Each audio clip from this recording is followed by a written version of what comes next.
ओम नमः शिवाय। आइए सुनते हैं मौनी अमावस्या की व्रत कथा। पुराणों के अनुसार कांचीपुरी में एक ब्राह्मण रहता था। उसका नाम देवस्वामी तथा उसकी पत्नी का नाम धनवती था। उनके 7 पुत्र तथा एक पुत्री थी। पुत्र का नाम गुणवती था, पुत्री का नाम गुणवती था। ब्राह्मण ने 7 पुत्रों को विवाह करके बेटी के लिए वर खोजने के लिए सबसे बड़े बेटे को भेजा। उसी दौरान किसी पंडित ने पुत्री की जन्म कुंडली देख उसे बताया सप्तपदी होते होते यह कन्या विधवा हो जाएगी।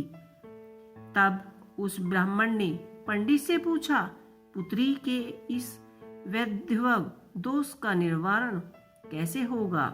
पंडित ने कहा, सोमा का पूजन करने से वैधविक दोष दूर होता है। फिर सोम का परिचय देते हुए उन्होंने बताया कि एक धोबिन है, उसका निवास स्थान सिहाल द्वीप है।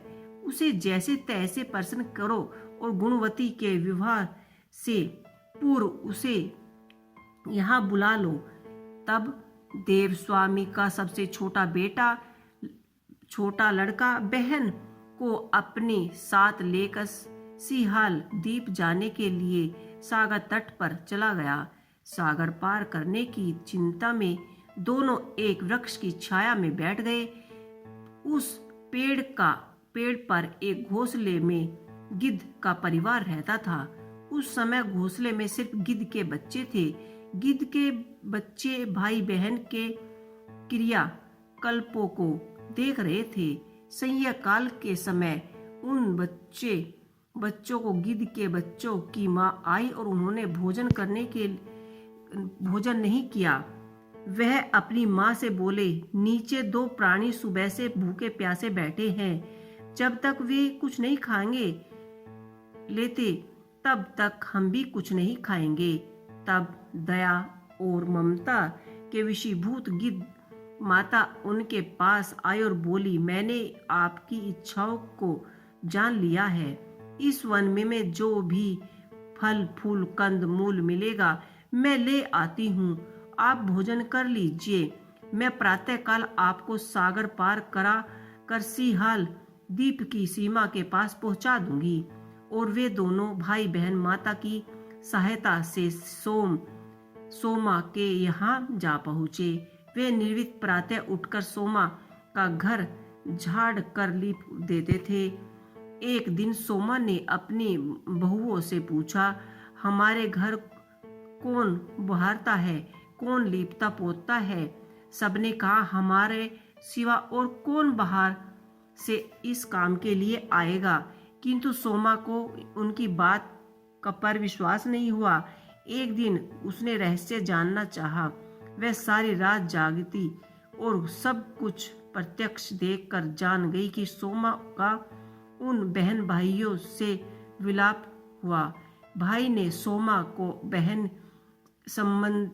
संबंधी सारी बात बता दी।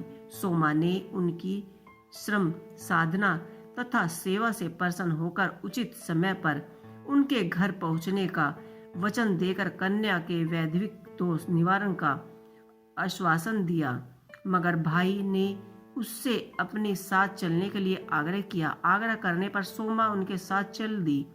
चलते समय सोमा ने बहुओं से कहा, मेरी अनुपस्थिति में यदि किसी का देहांत हो जाए तो उसके शरीर को नष्ट मत करना, मेरा इंतजार करना। और फिर सोमा भाई बहन के साथ चल दी। कांचीपुरी वे जा पहुंचे। दूसरे दिन गुणवती के विवाह का कार्यक्रम तय हो गया। शपथ पद्धति होते ही उसका पति मर गया।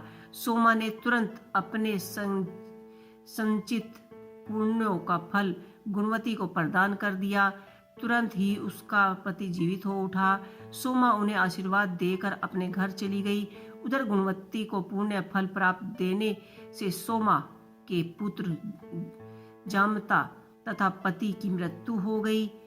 सोमा ने पुण्य फल सिंचित करने के लिए मार्ग में असत्य पीपल वृक्ष की छाया में विष्णु भगवान जी का पूजन करके 108 परिक्रमा की।